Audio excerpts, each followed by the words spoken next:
This is Arye the King, and this is Geek Salad Live. Got my Malcolm X pen on. What up, Carl Jones? What's going on? Yo, we got a dope show for you today. We got Jay Davis and Gene Freeman coming on, two very dope guests. They're going to teach y'all how you can get into Hollywood, how you can get your own production company popping off.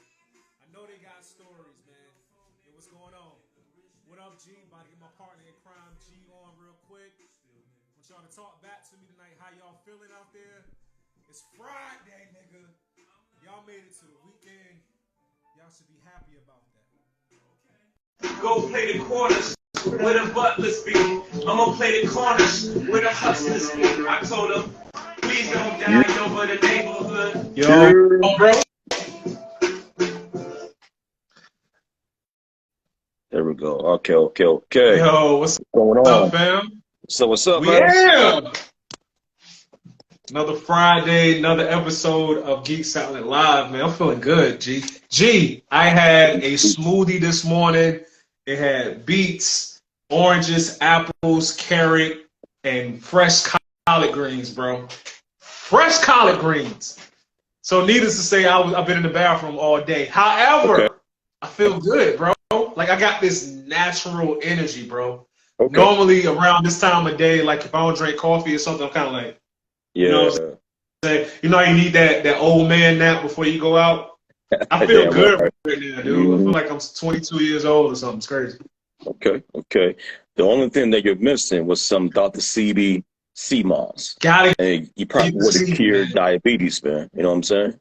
Shout out to CB, man. Rest in peace, man. Rest in CB was peace, doing man. his thing, man. Mm-hmm. CB was doing his thing. What up, Jay Davis? What up, What's up, Chanel? man? How y'all doing, man? Talk back to me today. Y'all share this live. We got a lot of good stuff today. G, how was your week, my brother? It's cool, man. It's cool, man. You know, been working. You know what I'm saying? I'm still trying to get over Guardians of the Galaxy. Had me like crying like, every 10, 20 minutes, man. So, you know, I'm trying to recover emotionally from that movie. Yeah, I ain't cried because I was inebriated in the movie theater. I gotta see it again sober. Okay. I gotta see it again sober. I liked it, but listen, I can't front, man. A good 30 minutes of the movie, I was not paying attention because I was definitely under the influence of things. What happens? I plead the fifth as to what those things were. Okay. But Say no more. like the movie. In fact, y'all, we got a review coming up. We're gonna be working with Room Full of Blurs, and also it's other people too, man. I'm sorry, I'm missing people, but it's all good. We're gonna do a live review on Sunday night. Let's get our guy Jay Davis on. Jay. He's on Tubi and Fox, y'all. Check him out. Creative Hustle. Creative, man. That's right. Creative. Jay Davis. What up, bro? What's going on, man? Oh, man, can y'all hear me okay? Yeah. Yeah. You're good. Man. Welcome to the show. Happy Friday to you, my brother. Happy Friday. I'm on Central Time. My fault. Oh, it's all good. It's all good, man. Well, glad that you could make it, man. Oh, appreciate you for having me. For sure. Also, before we start, man, I want to say congrats on having a show out there on Tubi and Fox. I peeped that. You know. Thank you. You know, it's dope to see creatives, man, like having a platform to really show their talent to the masses. You know what I'm saying? Right. So, right. Thank you. When we get into it, man, you know, I want to ask you, like, you know, what got you into comedy? How show business is it really that sketchy? Has it been cool for you, hard for you, all the good stuff? Right. Oh, okay. Where you want to start? Let's start from the beginning, man. Let's talk about a young Jay Davis, a 15-year-old dewy-eyed Jay Davis. I was out in these streets Okay. at that age. I didn't give a damn about writing anything at that age. I was trying to see. Back in my day, we used to do a thing called finger people. Can we say that on here? We can say finger this thing. Yeah, finger pop. I I was finger popping at 15. So creating shit was the least the thing on my mind at the time. So I really didn't. I always like used to say and do funny shit, but I never was like, oh, I want to do this for real. So it wasn't until I want to say 2010 I just started like writing down all these fucked up dating experiences that I had, and then some told me like, hey man, you should try to film these. Like I ain't know shit about cinematography, anything like that. So I found like a camera guy on Facebook. I reached out to him like, hey man, how much would you charge to shoot this? He like, give me $150. He didn't know what he was doing either, so he just took $150. It came out okay. It's hard to watch now, but yeah. But I did like 4 or 5 shorts, and from there, like a year later, I turned all the characters from those shorts into my first movie. Dope. Okay. Yeah, that's dope, man. That's dope. So like, talk about the because I know you said you started about in 2010. I want to say 2010 was around the time where like Vines were kind of popular. You remember the Vines and stuff? I didn't know shit about like putting it on social. I just put it on social media on like Facebook just so my friends and family could see. I didn't know it was like, promoting and all that stuff was like so far from me. I just was like trying to find something to do. Okay. You know what I'm saying? Gotcha. Word. So what got you into doing sketches besides, just taking your experiences and putting it on different platforms? Well, the easier to do than the whole movies. I got like 4 movies, and that shit take a lot out of you. I got like 4 feature movies on Tubi, and that's time out. Sketches. Time out. Yeah, we're not gonna just gloss over that. I got 4 movies on Tubi. It's nothing. Like we're not glossing. That's dope, my brother. Thank you. That's dope. Thank you. Appreciate it. Yeah, I got over the last. I've been busy the last like 13 years, but like a lot easier to do sketches. I like doing those because a lot of shit happens. Like the world changes, different things, ideas pop up, and they're quick. So you can just be sitting and you just get an idea of something you see on the news or something like that. Like you see like too many people with BBLs and you can come up with a sketch. You see R. Kelly pissed on somebody else. That's another sketch. Right. So it's like sketches is like spur of the moment kind of thing, and it's just like you almost want to get them out quick before somebody else do. True. Yo, has that ever happened to you before? Like you get an idea or something. So say for example, a crazy event happens like when Will Smith smacked Chris Rock, and you get an idea for something. Like, all right, boom, and you start writing, and then somebody beats you to the punch. Has that happened to you before? That hasn't happened. Only time I'm gonna say sometimes it happens. Like I had this thing where like I was a crisis manager.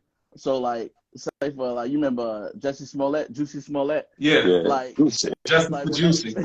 Yeah, when that situation happens, like those, I'm like a fake crisis manager. So you got to get those out like within a day or two before it hit the news cycle and it be over with. So you want to like do stuff before it's like everybody got their different take on different events. Yeah. So you want to put your take out there before it gets too like repetitive. Gotcha. We have somebody in the comments said that you always been like this since high school. Is that true? Oh yeah. Yeah, I've been fucking with people for a while. I've been making people uncomfortable for a long time. Okay. But the greatest thing I love to do, love making white people uncomfortable. Oh yes. Thank you, my brother. Thank you. Okay. I love it too. Exactly.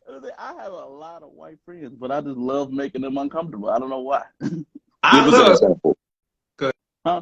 Good. It's just like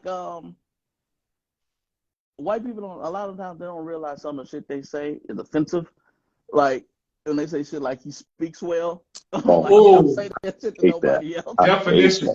Backhand compliment. Sure. Yeah. I'm like, did you say that to this man? Like, so I like pointing that stuff out and it just like freeze like, oh, okay. So shit like that. I like that, man, because I can't stand when a brother, and like everybody got a friend like this or a coworker who, he's one way when we talking and it's just us, but then we get around some white folks and he completely switches up and he wanna show his teeth all day. I'm like, all right, bro, like you don't gotta go out your way to try to make white people feel comfortable. You know what I'm saying? Just be yourself. That's No, true. I feel you. That's true, man. Yeah. Listen, tell us about Creative Hustle. I'm seeing it all on your page. I checked out a couple skits, man. Give us the concept behind Creative Hustle.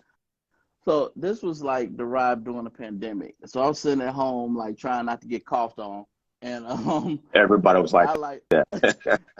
I ended up in like a YouTube wormhole. You ever been on YouTube and just click one too many times? Yeah, man. It happens, man. And so I ended up seeing Robert Townsend's Partners in Crime. I don't know if anybody remembers that.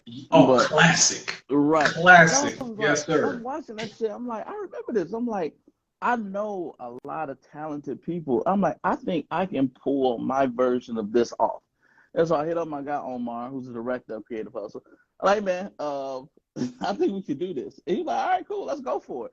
And so we planned for like 6 months. I hit up all my friends, comedians that happened to be very talented. I gave them a call, and they was down for it. And so we planned it. This was May of 2021 when we planned it. We did 2 tapings in October. In that time, we were shooting sketches already. So we had the sketches, and then we added on like the live performances too. And so it's just like that was, it came out originally supposed to be 4 episodes. Right. By the grace of God, some things happened. We ended up stretching it to 6 episodes. Nice. Yeah. Nice. So how was it pitching that concept to a network like a Tubi or a Fox? It was hard. It was okay. So originally, and this is, you guys are the only ones to know this. So I have a friend, and he put me, when we finished the pilot, the first episode, when it was edited and everything, he was like, I want to show it to my bosses at Warner. And so we had like 2 Zoom calls with people at Warner, and they loved the show. And I was like, oh shit, they're gonna buy this shit. And it was like, hey, nigga, we was like setting up calls, and we finishing up, like we got more episodes to show you. They're like, cool, let's set up another call. During that process, the Discovery Warner merger happened. And so like 15 minutes before a Zoom call, they're like, hey, we have to reschedule this call because we don't know if we have jobs anymore. I was like, oh, wow. I was like, fuck. And so it just like took the air out of me. So they passed us on to like the next people who took their job. And they liked the show. They loved the show. And it's just, they just wasn't in a position to buy content at the time. And so like after a few months, we end up networking and pitching it to Fox and Tubi, and they liked it. There you go, man. That's what's up. What's going on, G? How you doing, bro? Hey, what's going on, man? Hey, fellas, how y'all doing? How you doing? I got the time man? mixed up. I thought you meant like 7 my time. Yeah, Yeah, man. I just happened to look at my phone. I was like, oh shit, let me. I'll be trying to make sure I put the time and then put ET beside it, but I don't always. And so many letters and acronyms now. Look, that could have been LOL, brother. I still wouldn't know. Yo, but glad you could make it, man. Thank y'all glad you could make for having it. me. Thank y'all for having me. For sure. And no problem, man. So, y'all make sure y'all share this live out. Share the live. Very dope guest we got today. Gene, I saw that you worked on the set of Wakanda Forever, man. Can you tell us about your experience working on that set, and how did that even come about? You know what? God is good, bro. Absolutely. First and foremost, because someone saw my information and decided to take a chance on me and bring me onto the team. Shout out to Andy Gill and his daughter, the part of the stunt team. And it was, like they reached out and locked everything in, and the dates worked out. And, I got to come out and learn a lot and finally be a part of something that I watched the first film. It was like, I want to be on that motherfucker right there. I don't know. Can you cuss on the show? My bad. Sorry if I'm cussing. You're good, man. You're good. You cannot fucking cuss on this show, bro. Unless I can get my Sam Jackson on shit. Oh, fuck. Okay. All right. Motherfucker. Yeah, motherfucker. So it was motherfucking fantastic. No, it was great. It was, to be a part of that, because I remember I saw the first one, and at the end, you know how they have like all the animation and stuff, and you hear hero goes, like Yeah. that's when you want to make a dream and some shit. That's when you like visualize. Like I can do that, and then to do it, and then finally be a part of it. Like that time I got to know some great, phenomenal people. Like the best to do it coming up, and watching Aaron Tony rise through the ranks because he was on the first one helping out, Dublin and everything, and to see how he delegated and put a team together, because like to do films like that, it takes a team, like it takes a group effort, like you gotta really work together and really be about something and see how it's bigger than yourself. And to really be a part of that shit just really was monumental to me, because me and my family grew up in a comic book store. Like we had a family comic book store growing up. Dope. So like at Marvel, yeah, like comic books, movie rentals. So like I was already submerged with Marvel. Like that was the main thing you read in the house was Marvel, Ninja Turtles, and then like Image Comics. Those are the staples that you read.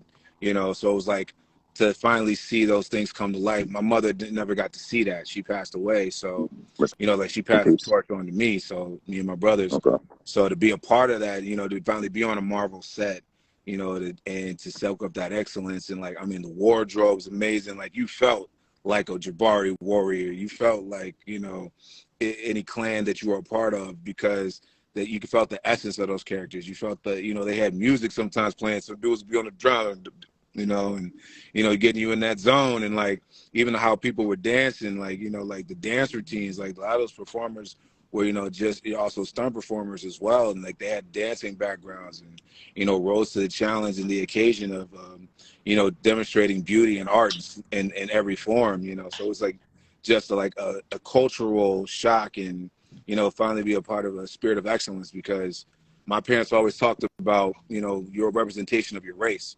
So, that in itself, to show that, and then to be a part of, we strong men, you saw strong men holding the line while women jumping off a boat, doing whatever, like, yeah, baby, I got you. You ever want to go out there and do something, I can hold you down. So even to have that, level of brotherhood and camaraderie, and listen to Ryan Coogler talk, his accent, his West Coast accent, you know what I'm saying, and jumping off and doing stuff. You're like, damn, he did it. I got to do it too. Like I can't let the director outdo me. So, but it was great. It was a blessing, like to really do it and to see your name in the credits, and, Right. Your family and your friends is like, they point you out and you didn't even see it yet. You're like, damn, how did you see me in that, and yeah, it was just a beautiful experience overall. Like I learned a lot. I did a lot of camera work, helping with the teams, learning like a lot of fight sequences, and, learning different lines, like, systems that would help make a film work, and I thought that was dope to be a part of that. And, realized I had other skills, not just in front of the camera, but behind. So like I could help, submit stuff and ideas and be a part of that conversation. So, to really just showcase different skills and learning different things. Like, people, there's a guy named Ty, he was out there running, and he'd be like, yo, I gotta run too. Like, I ain't gonna let him outrun me, like, what I'm saying? Like that, like, let's get it. Let's stay hungry. He's from Michigan. So it's like, finding your brothers, finding your sisters, like some of the women's workouts. It's crazy. My stomach still hurts just thinking about it. Like they'd be like, all right, we're gonna hold this for like 5 minutes, and then we're gonna come back. Yeah, exactly. It's like, damn, like when do I breathe? Shit. Like, look, do you want to be in Wakanda or not? Right, exactly. You know what I'm saying? Like, all right. We're going to be there forever. Gotta for real. Gotta do. That's what's up. Yeah, but Yeah, that's man. What's up, man. Let me ask you, man, but, Jay, he's been doing this thing for what, 13 years, right? And you was in one of the biggest movies ever by Marvel. Has y'all perception of show business has changed since y'all been weaving in and out of it? Yeah, it's a business. Yeah, that's that part. Oh, speak on that. Please speak on that, my brother. It's a business. They don't give a fuck about your creative abilities or your creative interest. It's a business. Can your thought or can your idea, your intellectual property make me money? I don't give a damn how much passion you have. Can this make us money? That's what it comes down to. Yeah, there's definitely that wave. I feel like if anything, most people now need to be able to think about your business and their art. So like there's entertainment but business. Like you got to really go in mind thinking like, okay, is these chess moves I'm making Because sometimes people come in with their baby and they don't want to part from that. It's like, that's what we want. So it's like, if you already have the mindset of, okay, I'm going to give up this piece so I can get on the board, just so I can play, just so I can do whatever I want to do, then, you know what I'm saying, I think that's important to start knowing now, because a lot of times you got one shot and the person's like, you might blow it because you're like, no, I want to hold on to that. And you might blow that opportunity. But if you come in and like, hey, this is a pawn piece right here. You can do this. Let's see what you're going to do with this. I'll get mine on the back end. Like, start thinking, you know, where you're going to get yours, you know, like, you know, making strategic moves. So. No doubt. So, guys, again, we're here with Gene and Jay. If you got any questions for them, make sure you put it in the chat. We'll get your questions answered. Now, you guys have both been on sets, man. You two are both creatives. Can you talk about what is the wildest thing that you've seen on a set? Like, what is like the craziest? Gee, you stupid. What's the craziest, wildest thing that you've seen on the set? I think ego. I think that the wildest thing I see on set is people's egos. Like, so here's the thing. Like, you need ego to do certain things. Like, sometimes you gotta come in like, yo, I can do this. Then there's other times you gotta have the ego say like, you know what? I used to do this. I can't do that no more. Let somebody else do it. You know, and sometimes it's like, you know, you get a good reality check. I love how you can suggest, hey, maybe you might want to let somebody else do it. And they're like, no, I got it. Then you see it on camera, you see that playback. You're like, you know what? I'm gonna go back and I'm gonna let them do it. You know? Humble thyself. You know what I'm saying? Like the camera will humble you quick. Everybody's Bruce Lee until you see a kick on film. You're like, Bruce maybe. Bruce might. Not Lee. Right. Yeah, that's probably the biggest one for me. Is like ego. Like, I've seen ego in so many ways where it's like, damn, man, I don't want to be you right now with that ego, you know. But I'm curious, what you got? I deal with a lot of talented actors, and this was a while ago, but I had like a guy who was really into his character, like method acting, and his character was a drug addict. And not gonna say he was high, but I'm pretty sure, I'm like 99% sure he did at least one bump of cocaine.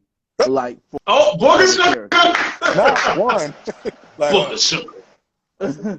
And we didn't realize it until after we finished. He did a great job. He was like, had the energy of like somebody on coke. And then after we said, you know, after we looked at the footage, somebody zoomed in and we saw something right here. Oh, wow. And it was like, wait, he didn't do, it was like we had like a scene where he's supposed to do the fake coke. We didn't get to that yet. I'm like, why is that on the nose right there? He's proactive. Fuck. Right. True method actor. Okay. Right. This nigga went Tony Montana on the set. It's like, y'all. Now listen, man. To believe it, I gotta do it. I gotta be in the moment. I fake everything. That's wild. Fake flour, all that. You put all fake around me. Oh, wow. Yo, 1K Bike Life says, where are y'all located? Where are you guys located? So I know y'all not on the East Coast. I'm in LA. I'm in Chicago. Yeah. Shot-town in the house, LA in the house. We in VA. Well, I'm in VA. G used to be in VA, but he sold us out and went to North Carolina. Yeah. Woo! Say, I love Charlotte. Hey, man. I love Charlotte, man. I was just playing, man. Queen City, man. But listen, for both of y'all, right? Being in show business, has there ever been a point where family and friends started acting like snakes around y'all, seeing that y'all getting, you know, some more acclaim now, some more visibility? Has that ever affected y'all in your business? That sounds like a two-part question. Say that one more time. The first one, has any of your friends and family like turned on y'all because y'all are now in the business? G went Barbara Walters with that shit. I'm like, hold on. I can't be pleading. Might plead the fifth on this. Yeah, you know what I'm saying? Yeah. I think the closest thing, like, you know, like, is more so they like to make fun of what I do, in a sense of like, how's your little career going? The little thing. That's it. That's it. Or you got a little money now, but you can't make me a little movie. Yeah. It'd be more of that, because you know they can't get nothing from you, because you know I can hand out applications, but other than that, you know what I'm saying, like, unless you better hit this ground. No, like close to me, I've heard the little shit before, right? But close friends and family, for the most part, they've been pretty supportive of everything I do. The biggest thing is people are afraid of saying shit around me, and I'm going to use it against them, like turn it into a sketch. Right. That's smart. Right. That's smart. I like that. Right. And they'll say something and then catch yourself, and then they'll catch yourself and look like, you better not write this up. I'm like, all right. Right. See you next time. Absolutely. If it happened in real life, it's fair game. Hey, that part. I changed it. Fair game. That part. We got a question. Hollywood Z says, this question for Gene said, what's your take on representation and finding the right rep? Representation, find the right rep. Yeah, I would say, well, one, make sure that you're ready. Like, have your headshot, your resume. Even if you don't have a resume, like, you should still be stepping in that space, Because, again, to have a rep, because a lot of people, they don't make money unless they get you on a show or they book you on something. So if you're not ready and you're wasting their time, that's a lot of energy, And so I would say make sure you have your stuff ready. Start really dialing in what type of stuff you want to go for. IMDb Pro is a great way to look up your agents. A lot of boutiques, the boutique ones, they at least get you started, so you know what you're getting acclimated, so you get your feet wet instead of going with like a really big one that it would expect you to move and operate a certain kind of way. So depending on what level you're at, if you're starting out, get your headshot, resume, look up the boutiques. SAG is a good one. You union, non-union. These are the questions you should ask yourself and have already in line before you even touch a rep or touch someone else. Yeah. Get a ring light. That don't take much on Amazon. Get a ring light, because a lot of these agents, like you said, they don't get paid. You don't get paid till they get paid, or vice versa, whatever. Like, so they're trying to get you jobs, and so they'll send you audition for whatever. It can be like 3 lines, it can be 10 lines, but you got like 48 hours to get it done, and you got to do a self tape. You got to know how to do a self tape. You don't get it done within that deadline. You got to think they're probably sending this out to their other clients too, and so if the other clients are submitting their tape before yours, they might see the person they want already and not even look at your tape. So it's just like, you got to get your shit in as soon as possible. That part too. There we go. We got another question. 1K Bike Life says, what made y'all choose that path in life that you have? You can go. I'll let you go first. Oh, okay. I can't. Every other things that I've tried, it was cool and I was good at it, but it wasn't nothing that made me happy. So it just like this one, for the most part, it's just like I haven't, you have your ups and downs, but it's like it hasn't drove me crazy. It hasn't like I can't see myself doing anything else. Right. I like that. Yeah. Mine would probably be I was already cultivated in it. Like again, my mother and my father, that we had a comic book store, so like I was already in a creative space. My mother also was a singer. She went out for auditions for like really big things.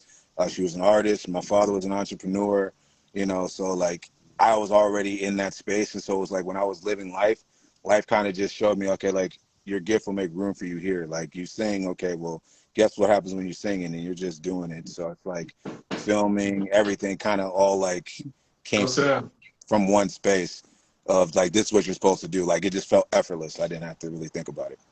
So. I like that. Yeah. We got another question from KC Midtown Artist. I'm an artist at draw, been hustling for years. Sometimes I want to quit at it. What advice would you give to keep pushing? Keep doing it. What you gonna do? Yeah. What you gonna do when you Keep doing it. Keep doing it.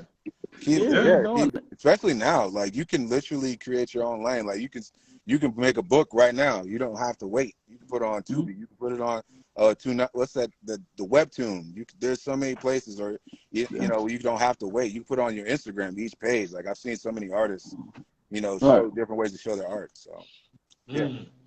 I'll go. Absolutely. And promote your stuff too, man. I know a lot of artists got a lot of artist friends, and a lot of times what artists want to do, because they're so close to their work, they'll create something and be all proud of it, and then they'll put it out and they'll post it, and then that just be it. They post it one time, and that was shout out to I think his name is Just Silas. He got that joint. I ain't stressing today. And so he do a little dance. He be doing all of this. That man he made that song and he posted every day. I've seen him post it every day for almost 2 years. Mm-hmm. And now he took off. It's a dope song, got a dope dance to it, and it took off. But if it wasn't for his persistence, you know, he wouldn't have the success he got now. Right. That's literally what it is right now. It's literally, you don't have to be the most talented. You just got to be the most consistent. Right. As you said, every day. Lamar, who believes in themselves every day, that's the one who's going to get it. There you go. Absolutely. We got a good one here from Miss Money Long. How did you get discovered, or what was your first big break? Miss Money Long, give me $1. Go ahead and shoot $1 to the Geek Salad Cash App right now since you got money. Go ahead and hit the Cash App. Go ahead, brother. You got that. You can go first. I'm just working, just posting, like you said. I've been posting stuff on Instagram, on all my social media platforms, and networking. That's the main thing, networking and meeting the right people. Okay. When I made it, it was just, again, I was around great people, and we was always doing stuff. You know, like my first time ever really opening up for a group, me and my brothers, our first audition, we ended up opening for like Wanye, Boys and Men. Like, we felt like we made it right there. My first track I've ever produced and wrote the hook for it ended up being on like our city's #1, Pump It or Dump It. Like, that, I got, success right there. That was like the first time, even in the business, like the first time I got, to act in something, it was like it all happened right there, and it just made me feel like, oh, I'm in it. I'm winning. Dope. So yeah. Dope. Showing all up. right. Hey, RA, I want to switch things up a little bit, man. Are y'all fans of Jamie Foxx? Yeah. Man. Okay. Okay. So man. We about to kick you off the live if you want. No. But this is light work. So he's been going through it. So I wanna take y'all back. I'm gonna do a real quick this or that. And here are the questions. If you had a choice, would you rather watch Booty Call or Held Up? Yeah. Booty Call. Shit. It's Suicide Option. Booty Call. Booty Call. Yeah. Booty Call? Okay. Yeah. Come on, man. I remember watching that as a kid. Like, yo. I'm like trying to think of Held Up. I forgot about that. I can't even remember. I don't remember Held Up. I don't remember that. Held Up. Yeah. Oh, that's one with him and Nia Long. Yeah. That's like in a gas station or something. Okay. Yeah. Heavy back then. That was the only way. Okay. It gotta be Booty Call, bro. Booty Call, that's where a young RA first heard the phrase, you gotta lick it before you stick it. That was the first time. I heard it. And the saran wrap, that part. The saran. I don't know how many brothers like, y'all might eat it now that I've seen the saran. I ain't think about eating saran wrap. Like, I might try it. It might work, man. It might work. Yeah, just might work. I remember all I kept saying is, let's just do it and pull out. Like, what's the big deal? Like, just go for it. When we was young teenagers, we was wilding. We was wild. Jay, I know you was wilding because your homeboy talking about you in the chat. He's like, yeah, he was wild in high school. Finger popping chicks behind the bleachers. Yo, hut 1, hut 2.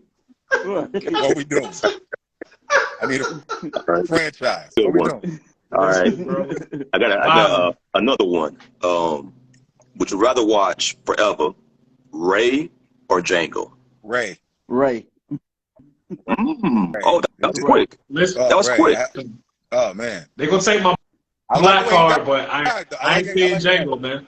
Ray was. I ain't seen Django. Ray was different. I've not seen it. Ray was different. You good. It's not the, you good. Yeah, I mean, Django was good, but Ray was different. Ray was masterclass right there, man. That part messed me up when his brother drowned, his little brother drowned. That messed me up, bro. Oh yeah, I gotta skip over that part anytime I watch it. Like, nah, I can't do it.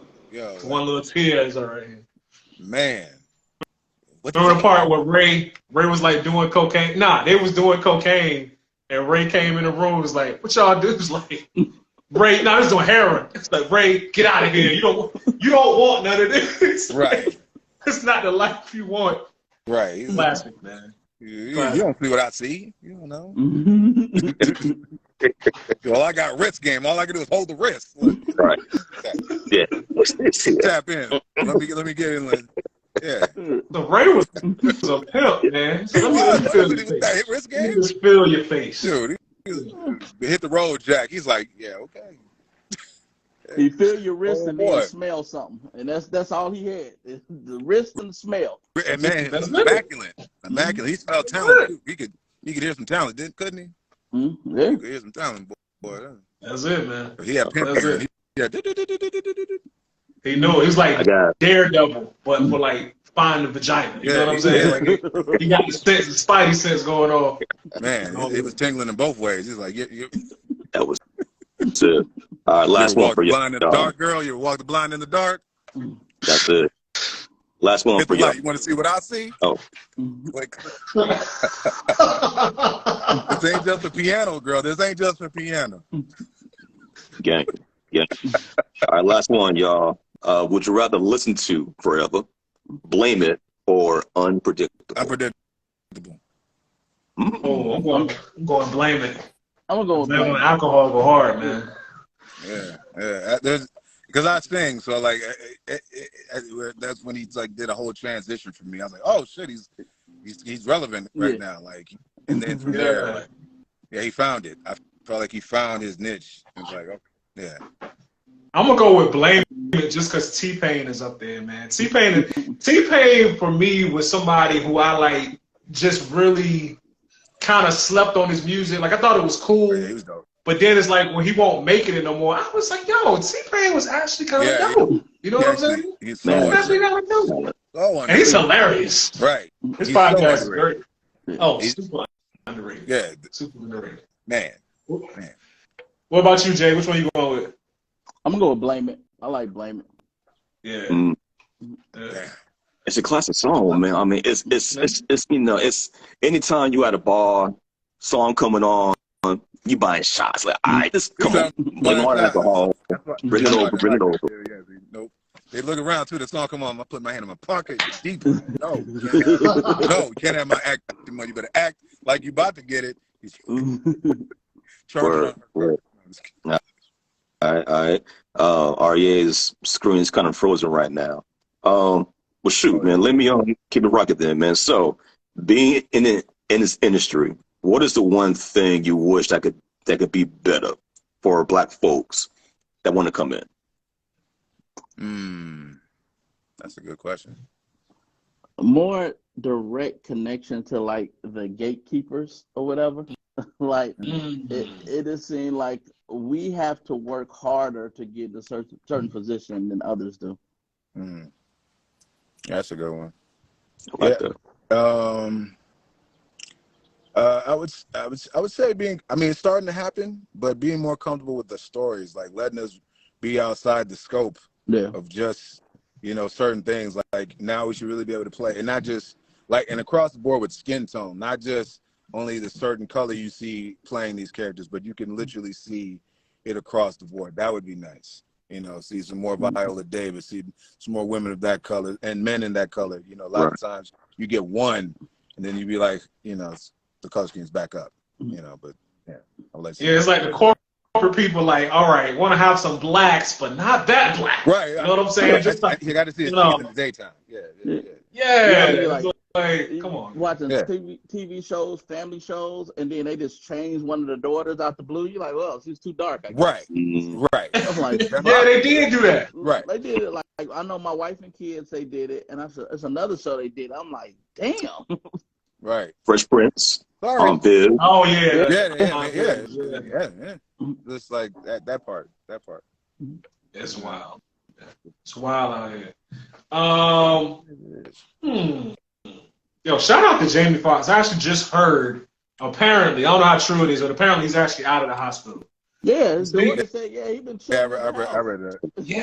Yeah. So shout out to Jamie Foxx, man. Like, nobody said this message weeks ago. Like, everybody been killing him off for like 3 weeks, and nobody in his camp was like, hey, man, he at home.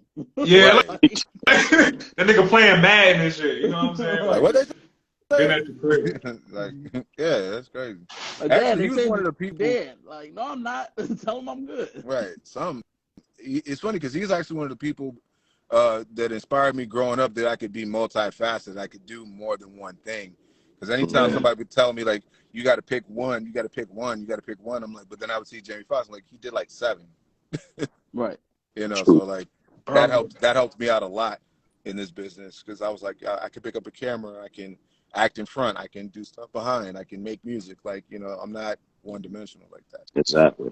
Yo, Jamie, if he's not the most talented man on earth, like I don't know, the dude does everything. You know what I'm saying? Oh, yeah. So definitely wishing him a speedy recovery. Yeah. I remember watching him on the Jamie Foxx show, hilarious show. Yep. Let me ask y'all this. This is the last question. What is your favorite 90s black sitcom and why? Oh, wow. Let's go ahead and stir the pot up a little bit. You know what I'm saying? Let me see where y'all heads. I'm gonna go with Martin because My Martin man. was consistent. Yeah. That's it. We don't have to hear no more. That's it. We can stop right here. Yeah, I was just talking about that yesterday. I was just talking about the Fresh Prince and Martin. I was like, Martin just something across the board. Like, you know what I'm saying? Like, especially as you start to come into your teens and you start, you know, like really feeling out yourself and your style. Like, I feel like Martin, they gave you something like how your friends are supposed to be. You know, how you supposed to have a beautiful lady, how you supposed to do like, what's up? Like, let's say, you know what I'm saying? I feel like they kind of gave you that stamp of approval growing up, you know? He played characters. Yeah. And like all the episodes was like, he had like, Martin got like episodes where you like, remember this episode? Like everybody remember the New Jack City episode with the dog. Yeah. Yeah. Funniest thing I've seen in my life. Yeah. Right. Funniest. I remember the Tommy Hearns episode when he beat him up and he came out and say like, those are quotables. He got quotables. Yeah. Get the step in. How many times you at least tried it once on your friends? That's it. Respect my house. Yeah. Lady Finger said living single. Shout out to living single. Living That was single was another one. double. That was second. But no, Lady Fingers, it's Martin. It's only Martin. Okay. Hands down.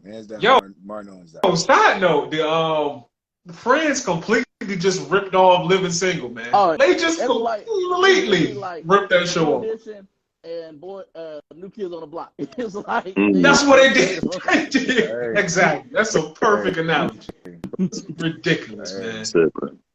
What about you, G? Which one you going with? I saw screenshots where they had like they sold the outfits. Like one character, they had like a yellow shirt on, and it was like verbatim. Wow, it was weird. That's crazy, man. Yeah, Hollywood is crazy. Martin for sure. Yeah, definitely Martin. Martin. Yeah, the hand. It was just that was the perfect time. It was like when you watch House Party. Like House Party was the movie to watch because then after that everybody wanted to do something. House Party. That's what you wanted to do. You know? So that was for sure. Yeah, Martin was it, man. I always go back to the episode where him and Gina went on vacation and that rat kept on coming back to the yo. Every time, man, it gets me, man. And that's one of the shows where you could just play it, leave your room, come back, be like, oh, yeah, I remember this episode. And it's classic, man. The Jodeci episode. Oh, man. My God. Varnell Hill, man. He got so many. Tommy Davidson, man. That was classic. Bro, man coming on from the like, the flow, man. The game, no toilet paper. Like, what? Tommy with no job. You know, real talk, man. I find it wild that that Martin was able to get away playing female characters. You know, now there's a big debate about black men being feminized, but back then it was just on. Is it funny? Right. Does it make sense for him to be Shanae or his grandma? You know what I'm saying? He wasn't trying to look cute. Shanae was ugly as hell. And it was like it was he clear. was not trying to look like a sexy woman. He was like, this is the ugliest character I can have. Absolutely.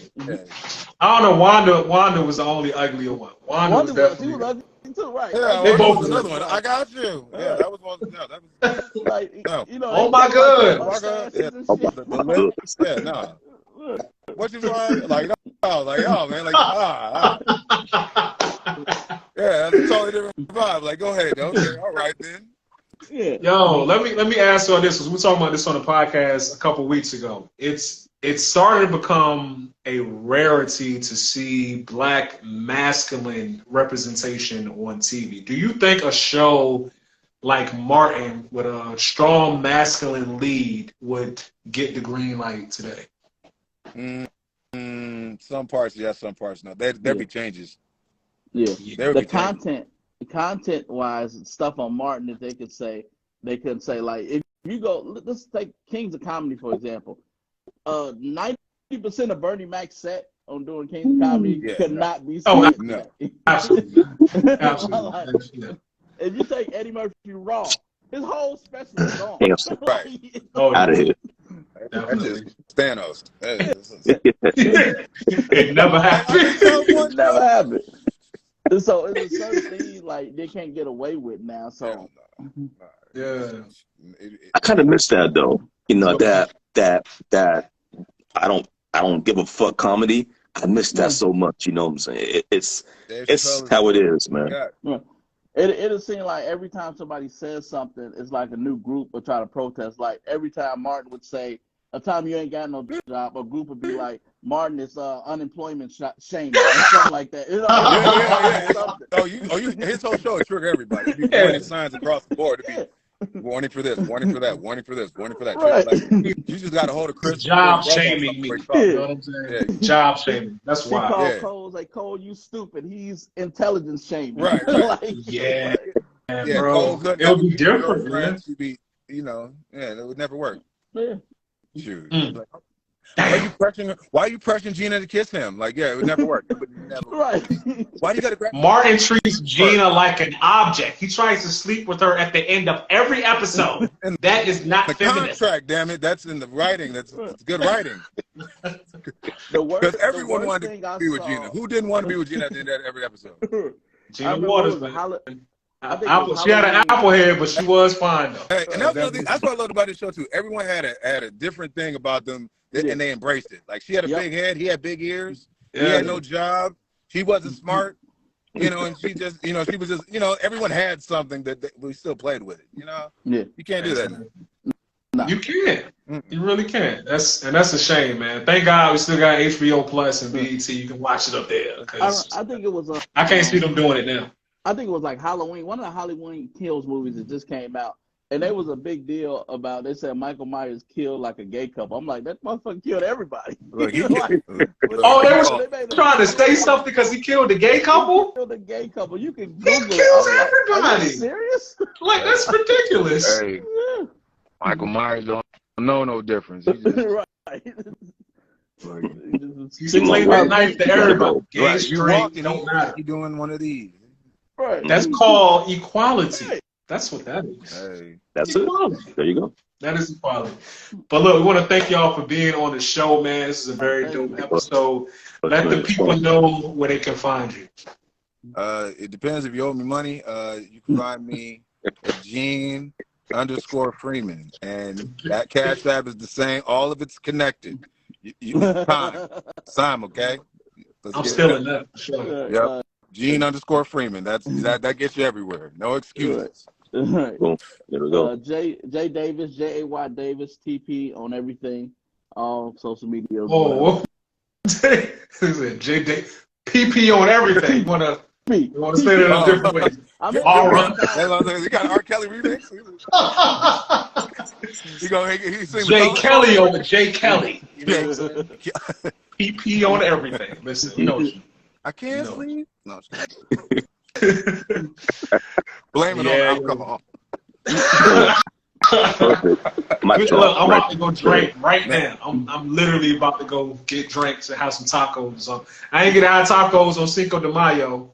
I'm having tacos tonight. It's the makeup Friday. There you go. You get you some tacos. Well, thank y'all for being on the show. Low sodium? Low sodium. You got to, man. That's how they get it, brother. Exactly. We got to start lowering the sodium. We got to start lowering Black men, we got to keep the blood pressure low. There we go. That's right. That's right. Hypertension. There we go. So it's all health now. So we get mental health, career, we do it, everything. Boom. Absolutely. There we go. All right. All right. Well, we want to thank everybody for watching this episode of Geek Salad Live. We want to thank our guests again for being here. If you haven't subbed to our YouTube, make sure you subscribe to the YouTube. The link is in the bio. Yep. Y'all be safe tonight. Until next time. All right, fellas. Hey, All Y'all right. be good, man. Thank you.